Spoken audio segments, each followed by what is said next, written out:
असांजो सौटु आहे वारस इन अहिड़ी माना हिकु लाश फुरण वारी नाजाइज़ी थी असां सां।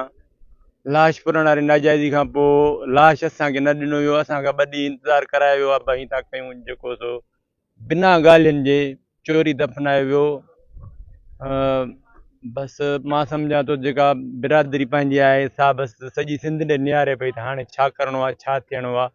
हिन में एतिरो हींअर हौसलो कोन्हे जो हिन एॾे वॾे मरहले खे जंहिंखे इमाम हुसैन जहिड़ी हस्ती मोन ॾेई सघे, बाक़ी हिन लिगारी बिजराणी जे ॻोठ जो एतिरो हाल कोन्हे जेको एॾे वॾे मरहले खे हिकिड़े मासूम ऐं शहीद जी लाश फुरे वञणु वरी पंहिंजे हिसाब सां दफ़नाइणु ऐं जेके आहिनि इहो हिकिड़ो यज़ीदी अमल आहे। यज़ीदी अमल खे हिन मां बयां थो लिगारी बिजराणी जे एतिरी सहप कोन्हे, पर इनशाला अलाह जो हबीब सहप ॾींदो ऐं असांखे सिंध साथ ॾींदी। इनशाला इन यज़ीद खां असां पंहिंजो हिसाब किताब ज़रूरु वठंदासीं।